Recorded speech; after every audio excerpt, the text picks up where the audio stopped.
조상님들이 털을 잘못 잡은 건지 우리 집안은 개판이다. 우리 집안은 콩가루 집안이라 해도 과언이 아닐 정도야. 그냥 내 속에 있는 그대로 이야기를 하자면 나이값 못하는 미친년 놈들이라 봐야지. 내 아버지가 첫째고 밑으로 7남매가 있는데 이 중에서 5째 고모에 대한 얘기야. 이 고모의 일상은 아침에 일어나서 밥을 먹고 점심에 잠깐 출근했다가 몇 시간 일하고 돌아와 오후에 술, 저녁 먹고 술, 잠 안 온다고 술. 그냥 일상이 술인 사람이야. 어떻게 결혼을 해서 애 둘을 키웠는지 알 수 없지만 그마저도 초등학교 때 버리고 도망갔어. 나중에 그 애들이 20살쯤 되니까 나타났다더라고. 우리도 그 고모를 다시 본 게 그쯤이었어. 돌아왔을 때 그 고모는 이미 재혼을 한 상태였고 상대가 아들 셋 딸린 이혼남이라는 사실을 알고 가족들은 하나같이 욕을 해댔지. 까짓게 만나봐야 뭐 얼마나 대단한 남자 만나나 했다고. 얼마 시간이 지나서 다 같이 시골에서 명절을 맞았는데 이 고모가 어떤 이야기를 하나 꺼냈어. 남편이랑 외출하고 돌아와서 주차를 하는데 위에서 누가 벽돌을 던졌대. 어떤 미친놈인가 싶어 올라도 가보고 다 둘러봤지만 아무도 없더라는 거지. 뭐 둘 다 안 다쳤고 선루프만 깨졌으니 그냥 별일이 다 있다 하고 신고만 하고 넘어갔대. 그러고 나서 다음날 첫째 아들이 물어보더래. 저 차 좀 타고 나가려고 하는데 어디 주차했어요? 그래서 고모는 말했지. 차 지금 수리 맡겨놨어. 어제 주차하는데 누가 위에서 벽돌을 던지더라. 얼마나 놀랬던지. 그러자 첫째 아들이 물었다는 거야. 그럼 선루프는 고친 거예요? 벽돌 떨어진 그 날이 서로 싸운 날이었고 대화하다가 그냥 나갔던 날이었대. 게다가 선루프에 떨어졌다는 소리는 안 했는데 딱 저렇게 말을 하더라는 거야. 뭔가 심증만 있고 물증이 없어서 왜 그랬냐고 말을 못했다더라고. 이후 티 안 내고 그럭저럭 지냈는데 어느 날 밤인가 첫째한테 전화가 오더래. 평소엔 제 아빠한테만 전화하는 놈이 무슨 일로 이러지 싶어 받아보니까 1층에 주차하려고 하는데 뒤에 좀 봐주시면 안 되냐. 그래서 알겠다 하고 나가보니 벽에다 후진으로 넣으려고 하는데 어두워서 안 보인다고 좀 봐달라고 하더래. 그래서 차 뒤로 가서 들어오라고 손짓하는데 갑자기 훅 들어와서 고무를 들이받았다는 거야. 결국 무릎뼈가 부러져서 병원에 입원해서 치료 중이라는데 암만 생각해봐도 이건 사이코패스가 아닐까 싶어. 아무리 계모라고 해도 위에서 벽돌을 던지지 않나. 주차 도와달라고 불러내서 들이받질 않나. 싫으면 싫다고 따로 지내게 해달라고 하면 될 일을 이건 뭐 살인미수나 다름없잖아. 또 한 번은 고모가 나한테 직접 전화를 해서 물어본 사건이었는데 둘째 아들이 입대를 한 상황이야. 근데 어느 날 고모가 길을 가다가 그 둘째 아들이 군복을 입고 돌아다니는 걸 봤대. 휴가 나온다는 연락도 못 받았고 어제까지만 해도 뭐 중대 회식이니 뭐니 하면서 돈을 좀 보내달라고 하던 애가 나와 있으니 황당해서 남편한테 전화를 걸어서 얘가 지금 나와 있다고. 휴가 나온다는 연락 받았냐 물어봤지만 남편도 소식을 못 들었대. 그래서 고모는 혹시나 내가 잘못 봤나 싶어 중대장한테 전화를 해서 연락을 따로 못 받아서 그러는데 혹시 휴가 나온 거냐고 여쭤봤는데 글쎄 어젯밤에 급하게 전화 주시지 않았냐. 할머니께서 상을 당했다고 하셔서 새벽에 급하게 병가 보냈는데 무슨 말씀 하시는 거냐. 할머니는 멀쩡히 살아계시고 고모는 전화한 적이 없는데 말이지. 하도 당황스러우니까 우리 아빠한테 전화를 걸어서 지금 상황이 이러이러한데 어떻게 되는 거냐 물어보다가 아빠가 내 번호를 준 거야. 최근에 전역한 애니까 더 잘 알지 않겠냐고. 그래서 고모가 나한테 전화를 걸어왔고 애가 지금 거짓말을 치고 휴가를 나온 것 같다고 어떻게 해야 되냐. 애는 어떻게 되는 거냐 물어보길래 답 없지 뭐. 서류 제출도 해야 되는데 내일 서류가 없잖아요. 위조하면 일 더 커질 거고 거짓말 한 거 들키면 바로 복귀하라고 할 텐데 들어가면 이제 징계위원회 열어서 영창 보낼 거고 거 가면 군생활 늘어날 테고 한 달이 됐든 며칠이 됐든 갔다 오면 살아있는 할머니 죽었다고 뻥친 새끼라면서 부대에 소문 쫙 돌 것이고 그럼 군생활 끝난 거고 혼자 왕자님처럼 지내다 오든가 아님 남은 기간 내내 동기들 다등 돌리고 선임들한테 욕만 오지게 먹고 나중에 들어오는 후임들은 선임 대접도 안 할 거고 뻔하잖아요. 어쨌거나 군생활 끝난 거예요. 대단하네. 그런 뻥을 칠 생각을 해요? 아우 나 미쳐버리겠다 정말. 가뜩이나 겁도 많은 애가 자살이라도 하면 어떡하니. 고모, 겁이 많은 애가 그런 거짓말을 칠 생각을 할까요? 그랬더니 대답을 안 하시더라고. 나중에 아빠한테 듣고 알았어. 사귀던 여자친구가 있었는데 남친 휴가 나오게 하는 방법이라면서 어디서 이상한 지식을 주워 들었나 봐. 어머니 인척 중대장한테 전화해서 할머니 돌아가셨다고 할 테니까 나올 준비만 해놓으라고 그랬었다나 봐. 이후에 뭐 나야 고모들 얼굴 안 보고 사니깐 어떻게 됐는지 뭐 군 생활은 잘 마치고 왔는지는 모르겠어. 셋째 아들이 군대 가기 싫어서 간장 먹고 신검 받으러 갔다가 들켜서 개쪽 당했다는 이야기만 들려왔을 뿐. 이번 이야기는 우리 증조할머니는 90이 조금 넘은 연세에 돌아가셨는데 살아생전에 치매를 앓았다고 들었어. 비록 내가 태어나기 전에 이미 돌아가셨지만 조금 의미심장한 부분이 있어서 한번 말해볼게. 내가 앞서 설명했지만 우리 집은 정말 콩가루 집안이고 오늘 이야기할 증조할머니가 돌아가시게 된 이유가 양잿물 때문이라고 했는데 그 이야기를 한번 들려줘 볼게. 1987년 어느 겨울이었대. 할머니와 할아버지 두 분께서 일찍이 남편을 여의고 홀로 과부가 된 어머니를 모시고 살고 계셨고 아래로 팔남매를 키우셨어. 나이가 들어감에 따라 증조할머니는 치매가 찾아왔고 방금 밥을 먹고 상을 치웠는데 할머니께 왜 밥을 안 차리느냐며 타박을 하시는 둥. 고모들에게 애초에 있지도 않던 내 고무신을 가져다가 엿을 바꿔 먹은 년이라고 머리채를 잡는다거나 사탕을 안 사준다고 때리고 구박을 하셨대. 자식들 키우랴 치매 걸린 노인 돌보랴 참 많이도 힘드셨을 텐데 우리 할머니께선 그저 아버님을 일찍이 여의시고 얼마나 힘드실까. 나중에 내가 치매 걸리면 내 자식들도 이런 고생을 할 텐데 자식들 생각해서라도 나는 멀쩡히 죽어야지 라는 생각으로 하루하루 버텼다고 하시더라고. 증조할머니께서 돌아가신 그날은 7째 고모와 두 분이서 집에 계시던 날이었는데 당시 밭일을 마치고 돌아온 할머니가 부엌에 들어가 보니 온갖 토사물로 범벅이 된 채 누워 계신 증조할머니를 발견하고 놀라서 무슨 일이냐고 고모에게 따져 묻자 할매가 배가 아프다 해서 약 찾는데 그 사이에 양잿물을 마신 것 같아요. 라고 했대. 곧장 병원으로 모셔가 위세척을 시도했지만 연세도 연세인지라 버텨내질 못하시고 결국 사망하셨대. 집안에서는 그저 증조할머니가 치매가 있어 양잿물을 마신 거다라고 결론 내리고 더 이상 언급하지 않았다고 하는데 뭔가 명절만 되면 분위기가 이상해지는 거야. 벌초를 하고 성묘를 가는데 유독 7째 고모만 안 가길래 아빠한테 물었지. 왜 저 고모만 안 가? 집가 찔리는 게 있은 게 안 가재. 찔리는 게 있더라. 마냥 어릴 적엔 무슨 소린지도 몰랐고 알고 싶지도 않았어. 근데 나이가 들면 들수록 고모와 고모부들이 항상 나한테 결혼, 군대, 직장, 연애 타령을 하고 나만 마주쳤다 하면 사람을 아주 못 괴롭혀서 안달난 사람들인 양. 자꾸 내 인생에 참견을 하려고 드니까 이 사람들에 대한 반발심이 생겼고 나도 모르게 약점을 찾게 되더라고. 그러다 보니 문득 아빠가 했던 그 말이 생각이 났고 다시 물어봤어. 왜 어릴 적에 이 고모가 찔리는 게 있어서 성묘를 안 간다 그랬잖아. 그게 뭐야? 그러자 아빠가 그 얘기를 들려줬어. 네 증조 할매가 치매가 있다 안 그라디. 집에 할매랑 고것이 딱 둘이 집에 있었는디. 배가 아프다 그러면서 양잿물을 퍼마셨단다. 사람이 아무리 정신이 오락가락한다 해도 양잿물을 약으로 생각하고 먹는 사람이 어디가 있냐. 그럼 고모가 일부러 먹였다는 거야. 양잿물을. 가족들도 그런 의심을 해봤지만 설마 자기 할머니를 아무리 못살게 군다고 해도 그렇지. 어떻게 죽일 생각을 하냐 라며 부정했었는데 이상하게 증조할머니 제삿 날만 되면 그 고모가 술을 먹고 울며 불며 할매 나가 잘못했어. 나가 참말로 죽을 년이요 라고 하더라는 거야.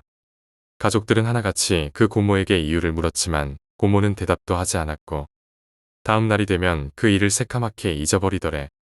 그러니 가족들은 점점 의심을 하게 되는 거지. 증조할머니가 그 고모한테 유독 못살게 굴기도 했고 등교 시간 때마다 늘 남매들이랑 먼저 신내만해하면서 싸우기 일쑤였는데 자기 차례만 되면 화장실에 들어가서 안 나온다던지 그래서 학교에 늦어 매를 맞는 일이 빈번해서 그 고모가 할머니를 굉장히 미워했다고. 그래서 말인데 혹시 그날 약이라고 속이고 일부러 양잿물을 먹인 게 아닐까 라고 이야기가 나오더라는 거야. 네가 생각을 해봐라. 노상 할매 제사 때마다 울고불고 생난리를 치는 년이 할매 묘는 안 간랴. 집값 못이 캥기는 게 있는 거제. 안 그냐? 뭔가 아빠의 말에 일리가 있다고 생각이 들었고 다음 명절이 다가오면서 시골에서 다들 모였을 때 제사를 다 마치고 나서 별 탈 없이 지나갔어. 그리고 어른들끼리 부엌에 모여 술은 한 잔 걸치더니 아니나 다를까. 고모가 울고불고 생난리를 치다가 문을 박차고 나가버렸어. 뭐지? 싶어서 바람 쐬는 척 고모를 따라 나갔고 고모는 나보고 왜 나왔냐고 물었지. 뭐더러 나오냐 너는 라고 하길래 바람 쐬러 나왔다고 말하고선 고모에게도 왜 나왔냐고 되물었지. 나도 바람 쐬려고. 자기 방어적인 모습이 훤히 보였고 난 어떻게든 이 사람이 두려워하는 그 무언가를 파고들어야겠다 싶었어. 내가 그동안 받은 스트레스하며 무엇보다 진짜로 고모가 양잿물을 먹인 거라면 이건 천륜을 거스르는 짓이라고 생각이 들었으니까 어떻게든 꼬집어내서 생채기를 내고 싶었어. 근데 있잖아. 증조할머니는 어쩌다가 돌아가셨대. 그랬더니 쪼그려 앉아있던 고모가 대뜸 소스라치게 놀라면서 지금 그걸 왜 묻는데? 왜? 네 아빠가 시키든 내가 먹였는지 안 먹였는지 물어보라고. 그래서 나는 말했어. 그렇게까지 발끈할 필요는 없잖아. 그러니까 꼭 진짜로 고모가 먹인 것 같다. 그러자 고모는 신경질적으로 말했지. 경고하는데 신경 꺼. 네 알바 아니야. 그래서 나는 말했어. 웃긴다. 고모는 내 인생 끝까지 참견하려고 들면서 내가 이거 하나 물었다고 그렇게 화를 내. 그러자 고모가 말하길. 하여간지 애비 닮아서 말대꾸하는 꼬락서니 봐. 그러고 들어가 버리더라고. 난 단정 지었지. 결국 고모가 죽였구나. 증조할머니를. 아직도 그 일에 대해선 명확한 대답은 못 들었지만 그 고모는 지금도 명절이 되면 성묘를 안 간다더라고. 기독교인이라 안 간다는 건 한낱 변명밖에 안 될 것 같아. 할머니 돌아가신 후에는 제사도 꼬박꼬박 챙겨가면서 부엌에서 찬송가 부르고 성묘도 가면서 왜? 본인 할머니 묘에는 들려보지도 않는 걸까? 도대체 뭐가 그렇게 두려워서? 이번 이야기는 둘째 고모에 대한 이야기야. 둘째 고모는 17의 담배를 처음 배웠다고 했는데 당시 마을의 동갑내기 친구들과 계곡에 놀러 간 적이 있었대. 마을이 암만 넓다 해도 혹여나 담배를 피우다 동네 누구한테든 걸리는 날엔 그날로 끝장이었으니까 날도 덥고 담배도 피울 겸 계곡으로 향했는데 동네를 벗어나 산자락으로 향해 가는데 문득 논두렁에서 아기 고양이 울음소리가 들리더래. 어디서 나는 소린가 싶어 논을 휘젓고 다녔는데 웬 눈도 못 뜬 새끼 고양이 한 마리가 어미를 찾는지 야옹야옹 거리더라는 거야.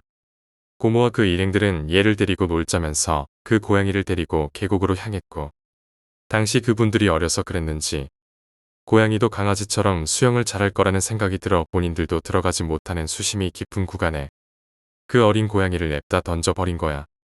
그리곤 너나 할 거 없이 풀밭에 일렬로 쪼그려 앉아 서로서로 누구에게 먼저 오는지 시합을 하자며 놀았다더라고. 그런데 예상과 달리 고양이는 수영을 전혀 할 줄을 몰랐고 고양이 체격에 비해 몇백 배는 넓은 계곡물에 빠지고 만 거야. 그나마 수영을 제일 잘했던 친구 한 명이 뛰어들어가 고양이를 건져냈지만 친구들은 어쩐지 고양이 상태를 확인하기는커녕 장난을 쳐보자고 하더래. 고양이 앞발을 잡은 상태로 물속에 담갔다가 발악을 하면 꺼내주고 다시 숨을 쉬면 또 물속에 담그고 여러 차례 반복을 했대. 고모도 이 행위에 참여했고 결과는 뻔했지. 이 행동을 여러 차례 반복을 하다 보니 고양이가 물에 담가도 반응이 없더라는 거야. 이거 죽은 거 아니냐? 버려라. 물에 넣어두면 물개기들이 다 알아서 처먹겠지. 친구들은 일제히 재미없다며 집으로 돌아가 버렸고 그나마 양심에 찔렸던 모양인지 고모와 다른 친구 한 명이 집에 가서 뜰채를 가져와 고양이 시체를 건져냈다고 해. 이어 뜰채 그대로 마을 회관으로 가져가서 당산나무 아래에 묻어줬는데 왠지 모르게 기분이 묘하더래. 괜히 새끼 고양이 잡아다 장난쳐서 기분까지 우울해졌다고 생각을 하다가 집에 돌아갔는데 그날 밤 노인들은 8시만 돼도 잠을 자니까 부모님도 잠들고 다른 남매들도 다 잠이 든 사이에 몰래 집 앞에서 담배를 하나 피우는데 어디서 또 고양이 소리가 들리더래. 뭐 길고양이는 워낙 크나니까 그런갑다 하고 벅벅 담배를 피우다가 땅에 담배를 지지고 일어서는데 앞집 담벼락에 서 있는 고양이가 눈에 들어왔대. 그날 낮에 본인들이 가지고 놀다 죽인 고양이랑 똑같이 생긴 고양이 한 마리가 꼬리를 바짝 세우고 죽일 듯이 노려보면서 발정 났을 때 내는 소리를 내면서 고모를 쳐다보고 있더라는 거야. 온갖 소리를 내가며 그 고양이를 내쫓으려고 해봤지만 어쩐지 고양이는 꿈쩍도 안 하더래. 그런 고양이를 보면서 고모는 내심 그런 생각이 들었대. 오늘 내가 죽인 고양이 어미인가? 난 묻어줬어. 집가 어쩔 거야 고양이 주제에. 별일 아니겠거니 하며 집으로 돌아갔고 뭐 잠을 자는 동안에도 별일은 딱히 일어나지 않았대. 다음날 날이 밝아서도 딱히 전날 일이 떠오르지도 않았고 별 생각 없이 학교에 가서 수업을 듣고 그날은 또 바닷가 근처에 사는 친구가 본인 집에 가서 술을 마시자고 해서 부모님께 전화해서 친구 집에서 놀다 들어간다고 말씀을 드리고 그 친구 집으로 향했는데 이게 웬걸. 할머니 모시고 서울병원에 가신다던 부모님이 집에 계셨던 거야. 엄마 오늘 서울 간다 아녔어? 서울이고 나발이고 너그 삼촌이 병원 예약을 깜빡했다 안 그래야. 결국 그날 일정은 자동으로 취소가 됐고 그 마을에서 집까지 가려면 버스를 타면 10분이지만 막차까지 다 끊겨버린 시간인지라 결국 걸어서 집까지 가셨다고 해. 대략 체감 시간으로 30분 조금 넘게 걸렸다고 했는데 마을 시내로 나와 어느새 마을로 들어서는 다리에 다다랐을 때였대. 뜬금없이 고양이 울음소리가 엄청나게 크게 들리더래. 그 울음소리를 듣자마자 그 어미구나 했다더라고. 그리고 머릿속에 스쳐 지나가는 할머니의 한마디. 자식 새끼 귀한 것은 짐승들도 알아. 그 쬐깐한 것을 죽여버렸으니 그 어매가 의미나 원통하고 분통하겠냐 이거다.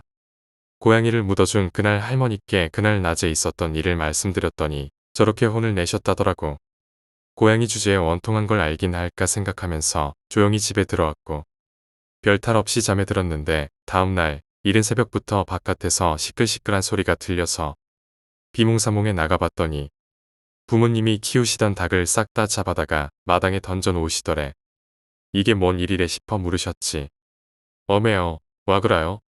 괜히 새끼들이 닭 내장을 싹 다 먹어불고는 염생이 새끼들가장 다 죽여버렸다. 이게 뭔 일이다냐. 가난한 시골에서 주기적으로 건강한 계란을 잔칫날에는 닭고기를 제공해주는 아주 고마운 하나의 재산으로 키우던 닭과 염소들이 고양이에 의해 죽어나간 일이 발생했다고 해.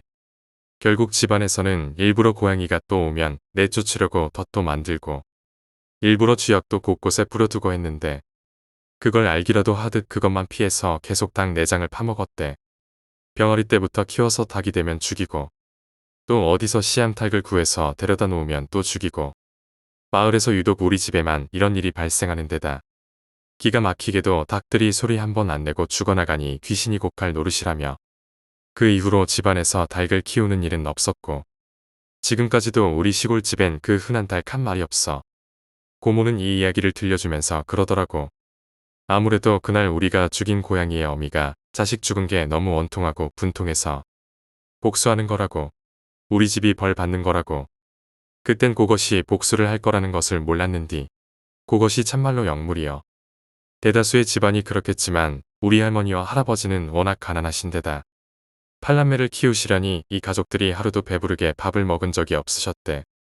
첫째인 우리 아버지가 17이 되던 해 서울로 상경해서 돈을 벌겠다고 하자 할아버지는 그래 올라가서 돈도 벌어보고 돈 버는 게 얼마나 힘든 일인지 배워보라고 하시면서 단돈 5만 원만 쥐어주셨대. 더 이상의 지원은 없을 거라고.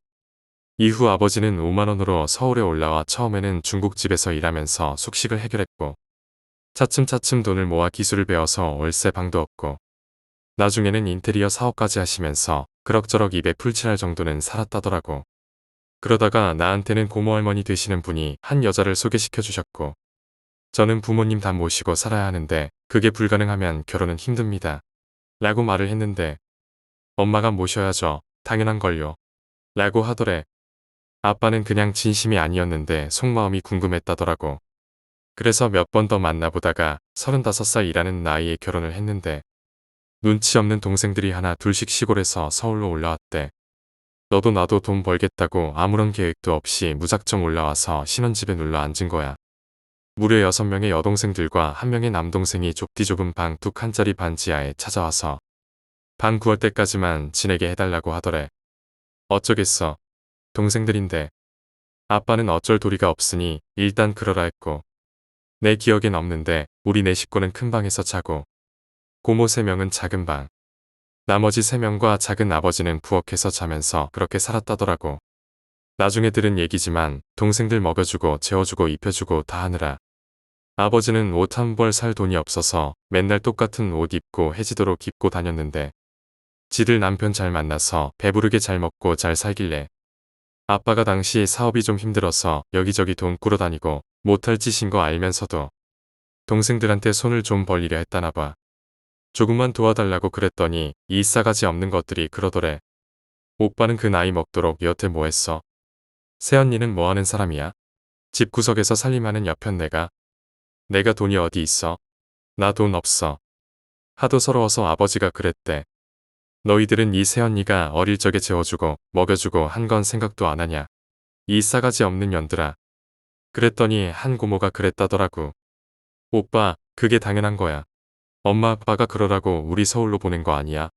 말 진짜 이상하게 한다. 결국 사업 망하고 엎친 데 덮친 격으로 IMF 터져주고 완전히 길바닥에 나 앉게 생겼었는데 처음 서울 올라와서 알고 지내던 형님 한 분이 와서 일을 해보라고 하셔가지고 지금까지 재직 중이셔. 그렇게 여러 날이 흐르고 누나가 초등학교를 졸업을 한 뒤 어느 명절이었어. 본인들 챙기는 게 당연한 거라고 했던 그 고모가 결혼을 해서 애 낳고 살던 때였는데 둘 다 나이도 어리고 돈도 없어서 우리가 살던 반지하방 바로 옆방에 집을 얻어서 살면서 항상 우리 집에서 밥을 얻어먹었었어. 문제는 추석 때였나. 가족이 하도 많으니까 마당에 평상을 깔아놓고 고기 구워 먹고 있었는데 그 집 고모부가 대뜸 혼자 일어나더니 부엌으로 가더라. 고모가 뭐 필요해? 라고 물어보니까 물 좀 마시려고 하면서 갔어. 근데 시간이 꽤 흘렀는데도 안 오는 거야. 난 별 생각이 없었는데 누나가 궁금했는지 혼자 부엌으로 가봤던 거지. 그런데 또 누나도 안 나오니까 나도 뭔가 싶어서 가보려던 찰나 딱 둘이 나오더라고. 그때 누나 표정이 뭐지?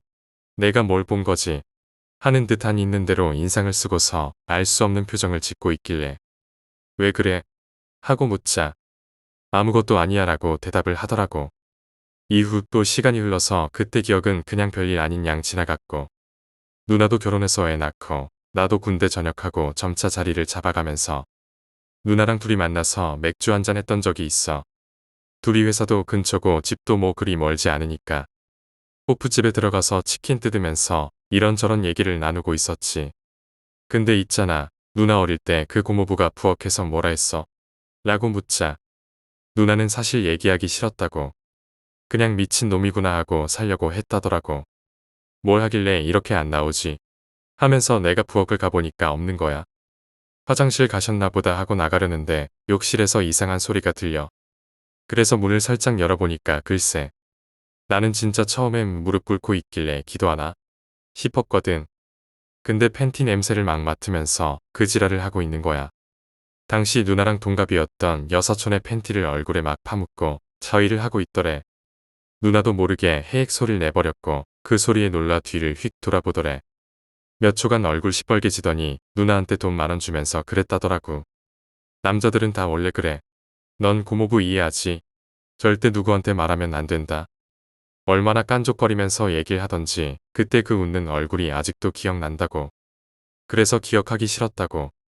나도 남자인지라 내 누나가 그런 모습을 보면서 그 거지 같은 표정을 보며 혹시라도 한 번은 나한테도 그 고모부의 모습을 생각했을지도 모르겠다라는 생각을 하니까 그 집 식구들은 죄다 꼴 보기가 싫은 거야. 내가 언제 한번 만나면 이거 터트려야겠다 그러고 있었는데 재작년쯤인가. 둘째 아들이랑 고모부랑 싸웠는데 그 아들이 지가 뭘 해줬다고 아빠 같지도 않은 새끼라고 말을 해서 고모부가 걔 목을 졸랐나 봐. 그랬더니 죽이라는 듯이 째려보는데 그 눈빛이 진짜 경멸하고 혐오하는 그런 눈빛이더래. 이후 두 사람은 집에서 말도 안 하고 없는 사람 취급을 한다는데 고모라는 사람은 이걸 무슨 영화 한 편 보고 이야기하듯 정말 신나게 주절대고 있었고 다른 고모들이 기도로 해결된다는 둥. 너 요즘 신앙심이 부족하다는 둥. 교회 나가야 된다 그러면서 온갖 생난리를 치더니 교회는 개뿔, 고모부는 허구한 날 술 처마시고 룸살롱 다니고 고모는 교회에 웬 남자랑 모텔 들락날락 거리더니 쌍꺼풀 수술해. 어디서 대출을 받아다가 외제차를 뽑더니만 또 대뜸 이혼하니 많이 그러다가 할머니 제사 때 지들끼리 부엌에서 찬송가 부르면서 그러더라고. 모든 교인들이 다 저렇게 별나고 성경에 어긋난 행동을 하지도 않거니와 또 교인이라고 해서 무조건 성경에 맞게 행동하는 것도 아니겠지만 난 우리 가족의 이런 막장 드라마 같은 일들을 겪으면서 그런 생각이 들더라고. 저렇게 살 거면서 교회는 왜 다니는지. 그냥 죄 짓고 회개하면 그만인 건지. 그래서 위안이라도 삼으려고 헛된 믿음을 응답이라고. 은혜 받았다고 말하면서 받지도 못할 천국행 티켓을 바라는 건지. 우리 집은 앞서 이야기했듯 6명의 고모들 중 4명이 자칭 아주 독실한 기독교 신자들이야. 본인들의 할머니, 할아버지께서 돌아가셨을 때는 아무 소리 않고 제사를 지내며 절을 하던 그 사람들이 할머니가 돌아가시면서 아니, 그 전부터 교회의 힘을 아주 많이 빌렸어. 멀쩡하시던 할머니께서 어느 날 갑자기 쓰러지신 뒤 급하게 서울 아산병원으로 오시고 나서야 급성 백혈병이라는 사실을 전해 들었다는데 고모들은 언제부턴가 교회 목사를 병원으로 자주 모셨다고 해.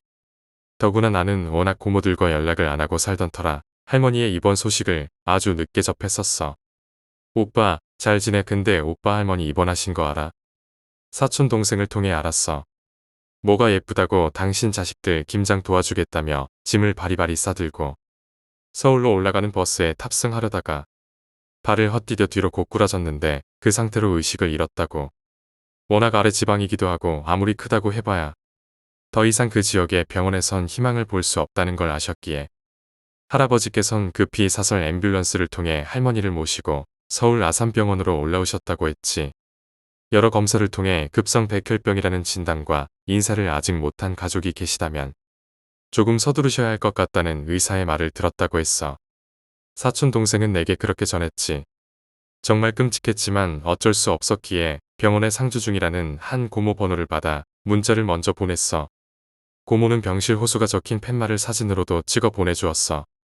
난 다음날 찾아뵙겠다는 답장을 마지막으로 더 이상의 말은 꺼내지 않았고 그러든가 말든가 라는 듯한 무심한 답장 하나만이 휴대폰을 울리고 있을 뿐이었지. 다음날 오전 9시가 지날 쯤 휴대폰이 시끄럽게 울렸어. 방금 자다 깬 목소리를 애써 감춰봤지만 이미 내 목소리는 잠겨 있었어. 잤어? 고모가 오빠 오늘 오기로 했다길래 전화해봤어. 지금 준비하고 갈게. 부랴부랴 씻고 병원으로 향했다. 난생 처음 와보는 곳이기도 하고 본관의 별관에 어찌나 넓은지 안내 데스크가 없었더라면 혼자 찾아갈 수 없을 정도였어. 여러 사람들의 도움을 받아 해당 층으로 도착해보니 두터운 유리문이 길을 막고 있었으며 그 앞에는 작은 안내판이 붙어 있었어. 감염에 취약한 환자들이 많은 병동으로 관계자 외출입은 최대한 삼가해 주시기 바라며 면회가 필요할 경우 미리 연락을 통해 보호자와 함께 출입할 수 있도록 협조해 주시기 바랍니다. 고모에게 전화를 걸려다 사촌 동생에게 걸었지. 나 여기 앞인데 보호자랑 같이 들어가야 된다네. 동생이 나와 주어 같이 병실로 발걸음을 옮겼는데 문이 열리자 안에는 익숙한 얼굴들과 처음 보는 낯선 남자 한 분이 손을 공손히 모은 채로 일제히 나를 쳐다보았다. 계속하세요. 한 고모가 말했어. 숙연해지는 분위기와 모두들 눈을 감고 고개를 숙이는 것을 보아 기도 중이구나. 그리고 저 남자는 목사구나. 했지. 하나님 아버지, 여기 아픈 양을 돌보소서. 라는 말로 목사는 기도를 시작했고 점차 시간이 갈수록 목사의 목소리는 높아져 갔어. 아버지의 은총을 이 연약한 육체에 내리소서. 그러자 어젯밤 나와 통화했던 고모가 털썩 주저앉으며 울기 시작했어. 대략 5분 정도 흘렀을까 기도가 끝나자 목사는 할머니 손을 잡고 이렇게 말했지. 어머님, 이제는 어머니도 하나님의 자식이 된 겁니다. 축하드립니다. 정말 꼴사나웠어. 평생을 불자로 사시면서 당신들 뒷바라지 해가며 본인들의 평탄한 앞날을 위해 그 아픈 무릎을 이끌고 산에 있는 사찰에 올라가 공을 들였다는 걸 누구보다 잘 아는 사람들이 이렇게까지 해야 하나 싶었지. 웃고 있지만 씁쓸한 얼굴을 하신 할머니 속은 얼마나 타들어갈지. 가만히 지켜보고 있자니 이 자식들 일한 사람들이 한심하다 못해. 역겨워서 난자리를 박차고 나왔어. 뒤에선 고모들이 쑥덕대고 있었어. 쟤는 또 왜 울어? 목사의 기도는 할머니가 돌아가신 이후에도 이어졌어.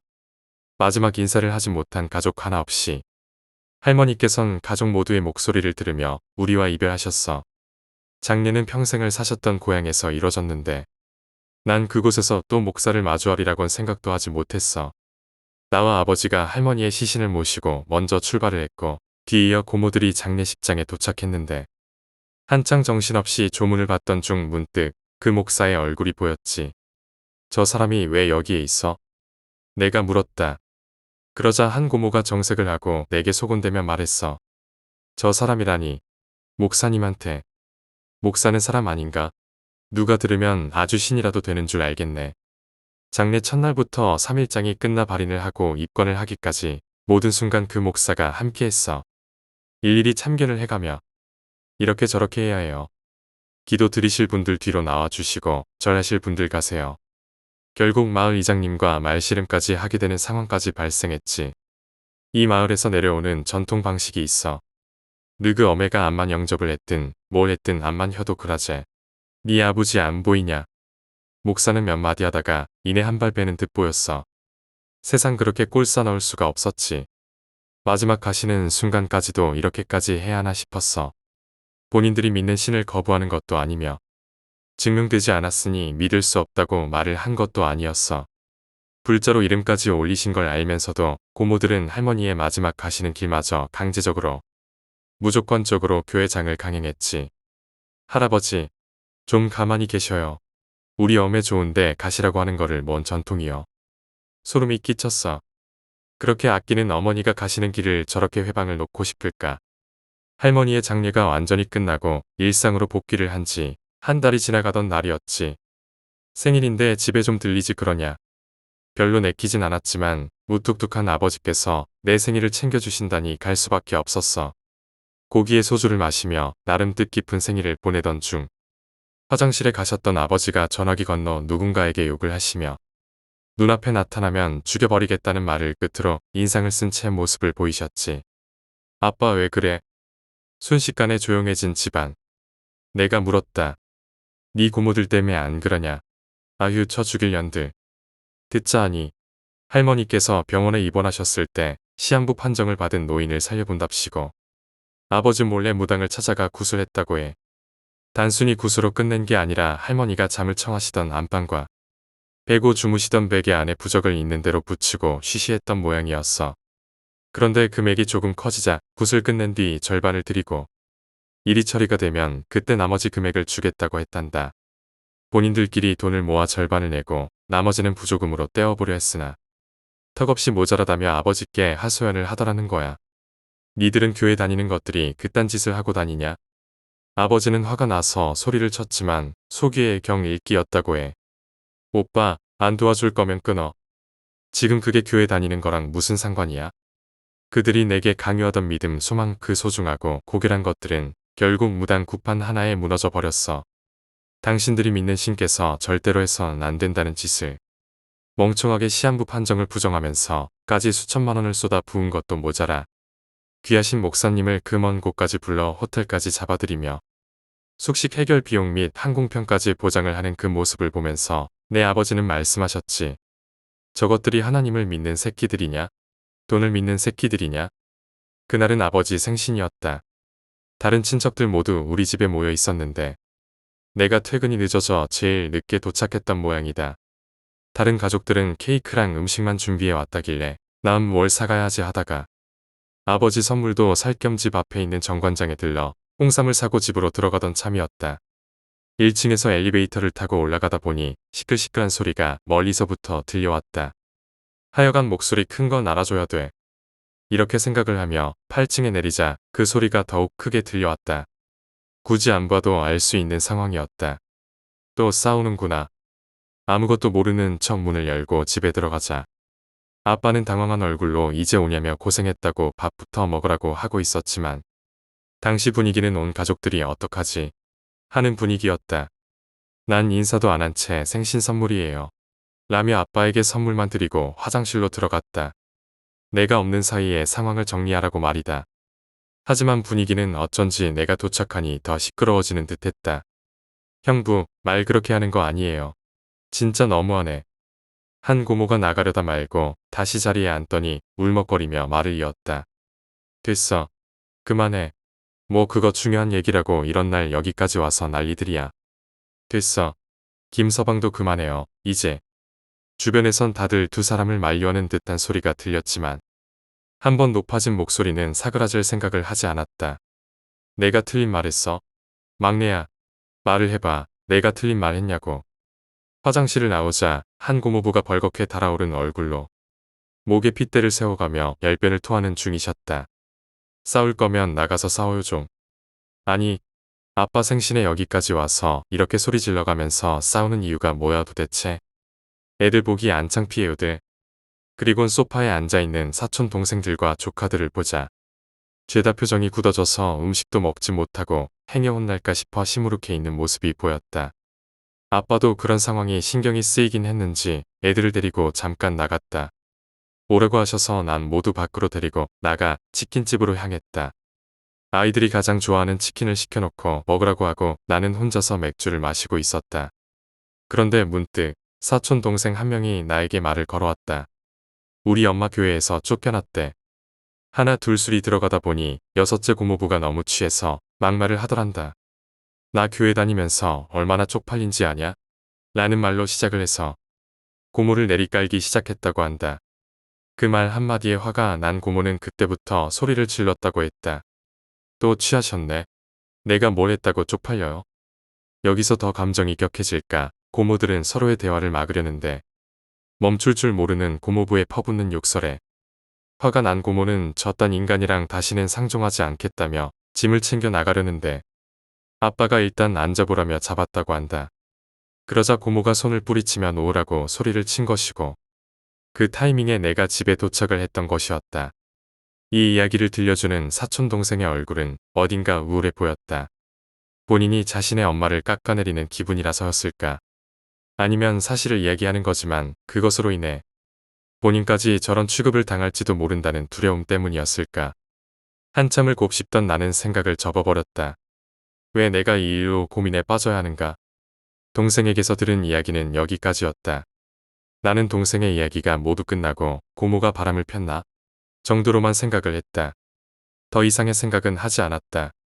워낙 우리 집안에선 흔히 일어날 수 있는 일이거니와 요즘 세상의 불륜이 어디 인생의 치명적인 오점이라도 된단 말인가? 그 정도로만 생각했을 뿐 별 신경 쓰지 않았다. 어차피 그들 인생일 테니까. 3년가량 시간이 흐르고 난 그제야 사건의 진실을 마주하게 되었다. 다시 아버지의 생신이 돌아왔다. 무슨 일이 있었냐는 듯 고모들은 가식과 기만의 얼굴을 하고 집으로 하나 둘 모였다. 오빠 저번 생일 땐 고기 잡섰으니까 요번엔 우리가 낙지 좀 공수해왔어. 얼마나 싱싱한지 몰라. 뒤이어 다른 고모들도 줄줄이 도착을 했다. 그리고 또 한 번 벌어진 2차 전쟁. 너는 나한테 인사도 안 하냐? 형부, 그냥 조용히 있다 갑시다. 어디 다른 교회 다니냐? 거긴 너 퇴출당한 거 알아? 그때는 말로 싸웠지만 이번엔 온갖 접시와 반찬들이 날아다니는 모습을 목격했다. 드라마에서만 보던 김치들이 머리 위로 날아다니는 장면과 사기 그릇으로 머리를 내리쳐 접시가 깨지면서 머리에 피가 흐르는 저게 김치 국물인지 피인지 분간이 안 되는 아이러니한 상황의 연속. 이젠 늙어 힘없는 아버지는 그만하라며 소리만 지르고 계셨고 나머지 사람들은 말리다가 튕겨져 나가거나 바닥에 나뒹구는 것 말고는 딱히 하는 게 없었다. 이대로 뒀다간 옆집에서 먼저 신고를 하겠다 싶어 내가 먼저 경찰을 불렀다. 대략 5분 정도 후에야 경찰이 도착했고 상황이 일단락되면서 경찰이 자초지종을 묻고 고모가 답을 하면서 난 그들이 왜 싸우기 시작했는지 알게 되었다. 경찰은 고모의 이야기를 들으며 한 번씩 추임새를 넣곤 했다. 그것은 인정이나 공감의 표현이 아닌 어처구니가 없어 할 말이 없다는 느낌에 가까웠다. 그 경찰도 나와 똑같은 생각을 했을 것이다. 이 집은 정말 콩가루 집안이구나 하고 폭행 신고를 접수받고 출동했으나 일방적인 폭행이 가해진 것이 아니라서 특히 집안 싸움은 경찰이 해결할 수 있는 문제가 아니라며 모두 물러갔다. 한바탕 소란이 일고 집안이 조용해지자 고모는 털썩 주저앉아 울기 시작했다. 마치 어린 아이처럼 울었다. 당초 뭐 때문에 싸우는 건지 아무것도 모르는 아버지는 대체 뭐 때문에 니들이 싸우는지 알아야겠다며 이야기를 해보라고 했고 고모는 그때부터 말을 꺼냈다. 내가 우리 교회 집사로 있던 사람이야. 눈물 없이 봐줄 수 없을 정도로 고모의 이야기는 아주 애절했다. 때는 여름이었는데 교회에서 시키지도 않은 전도 활동을 하고 다녔단다. 초중학생들을 주 타깃으로 삼아 동네 놀이터를 돌아다니며 예수천국, 불신지옥을 외치고 다녔는데 교회에 나오면 자장면이나 맛있는 여러 음식들도 먹을 수 있고 한 달 꼬박 출석을 하면 한 명당 10,000원씩 용돈도 줄 거라며 여러 아이들을 포섭에 성공시켰다고도 말했다. 고모는 그 말을 하면서 본인도 거짓말이라는 걸 인정했다. 물론 거짓말이야. 근데 내가 그 많은 아이들을 교회에 데려다 놨으면 적어도 그렇게 해주는 신용은 해줘야 하는 거 아니야? 20명이 넘는 청소년들을 교회에 나오도록 전도에 성공을 했지만 문제는 거짓말이었다고 했다. 고모의 말만 믿고 교회에 나온 아이들은 예배도 지루하고 밥을 먹으려 식당에 내려가 보니 맨 김칫국에 밥만 준다며 왜 짜장면을 안 주냐고 했더란다. 식당에서 봉사 중이던 교인들은 그게 무슨 말이냐? 어디서 그런 말을 들었냐? 이렇게 물어보니 아이들은 하나같이 고모를 지목하며 그 아줌마가 그랬어요. 돈도 주고 짜장면이랑 다른 음식도 나온다고 라고 하더란다. 문제는 아이들이 교회에 꾸준히 출석을 하며 꼬박 한 달을 다 채우면서 일이 커졌다고 했다. 예배가 끝난 뒤 용케도 목사가 있는 곳을 찾아내 그곳에 들어가 점거하다시피 문을 틀어막고 돈을 요구했다고 한다. 1시간 정도 말씨름을 하던 중 결국 목사가 앞으로 이 교회에 나오지 않겠다는 각서를 받아내면서 무려 26명에게 명당 10,000원씩 지급을 해주는 아주 웃긴 상황이 연출된 것이다. 머리끝까지 화가 난 목사는 곧장 고모를 불러 세웠고 자초지종을 물었다고 한다. 어찌된 일이냐? 이게 대체 무슨 일이냐? 그러길래 내가 그랬어. 목사님, 저는 전도를 한 겁니다. 한 달에 10,000원인데 그게 어려우신가요? 그랬더니 나가라는 거야. 아예 교회에서 퇴출을 시키겠대. 경고고 뭐고 그딴 거 없이 바로 교회법으로 뭐 재판을 시킨다고. 이후 같은 교회에 다니고 있던 고모부는 형부인 자신에게도 해가 끼칠지도 모르는 상황임에 불구하고 너무 뻔뻔한 고모의 모습에 화가 나서 그런 말을 한 거였다고 했다. 생각을 해봐요. 글쎄, 천주교 불교 온갖 쟤들 다 데리고 와서 예배당에서 법전을 보질 않나. 천주교식 기도를 하질 않나. 고모는 아직도 본인이 뭐가 잘못되었는지 깨닫지를 못하는 중이다. 그리고 고모부가 그런 말을 했었다. 처제는 믿음의 본질을 깨닫지 못하고 저렇게 교회를 다니고 있는 거라고. 비록 장애를 가졌을지라도 그도 사람입니다. 저도 모르게 성욕이 생겨 성폭행을 저질렀습니다. 회개하겠습니다. 라고 말하는 사람에게 예수가 그래, 나의 자식아 부끄러워 말라. 라고 말하진 않을 것 같은데 그런 사람의 입에서 믿음의 본질이라는 말을 듣자니 종교가 없는 나조차도 역겨웠다. 사람은 본인의 악취를 모르고 산다고 한다. 가끔 보면 모르는 게 아니라 알면서 모르는 척하는 게 아닐까 하는 생각이 든다. 세례를 받았으니 나는 이제 하나님의 자식이고 예수가 내 죄를 대신하여 십자가에 못 박혔듯이 내가 구원받고자 하면 그리고 회개하고자 하면 내 죄는 씻겨나간다고 믿어 의심치 않으며 천국에 본인의 자리가 준비되어 있다고 착각을 하고 가슴속에 있지도 않은 믿음을 외치며 죄를 짓고도 그분은 용서해 주실 거야 라는 기대에 부풀어 오늘도 거짓된 방언을 터뜨리고 있진 않은지 고모가 마신 술에 취해 깊은 잠에 빠졌을 때 무언가가 그녀의 방으로 스며들었습니다. 바람 한 점 들어올 틈 없는 밀폐된 공간에서 어둠 속에서 무언가가 움직이는 소리가 들려왔습니다. 고모는 깊은 잠에서 깨어나지 못했습니다. 그리고 그날 이후로 그녀의 방에는 설명할 수 없는 냉기가 맴돌았습니다. 다음 날 고모가 눈을 떴을 때 그녀의 방은 어지럽혀져 있었고 창문은 굳게 닫혀 있었습니다. 그녀는 전날 밤 일어난 일을 전혀 기억하지 못했습니다. 하지만 그녀는 무언가가 자신을 지켜보고 있다는 느낌을 지울 수 없었습니다. 마치 누군가가 그녀의 방 안에 숨어있는 듯한 느낌이었습니다. 며칠이 지난 후 고모는 다시 술에 취해 잠이 들었습니다. 그녀는 꿈속에서 자신이 누군가에게 쫓기는 것을 느꼈습니다. 깊은 어둠 속에서 그녀는 자신의 이름을 부르는 목소리를 들었습니다. 목소리는 점점 더 가까워졌고 그녀는 공포에 질려 눈을 떴습니다. 그녀의 방 한가운데 어둠 속에서 빛나는 두 눈이 그녀를 바라보고 있었습니다. 그 순간 고모는 자신이 술에 취해 방치했던 과거의 죄책감과 마주했습니다. 어둠 속에서 그녀를 바라보는 것은 다름 아닌 그녀 자신의 영혼이었습니다. 영혼은 그녀에게 속삭였습니다. 너의 죄 잊지 않았다. 그날 이후 고모는 더 이상 술을 입에 대지 못했습니다. 그녀는 자신이 저지른 과오를 속죄하기 위해 살아가기로 결심했습니다. 하지만 그녀의 방에서는 여전히 설명할 수 없는 냉기가 맴돌았고 때때로 어둠 속에서 누군가 그녀의 이름을 부르는 소리가 들려왔습니다. 그 소리는 그녀에게 영원한 죄의 무게를 상기시켰습니다.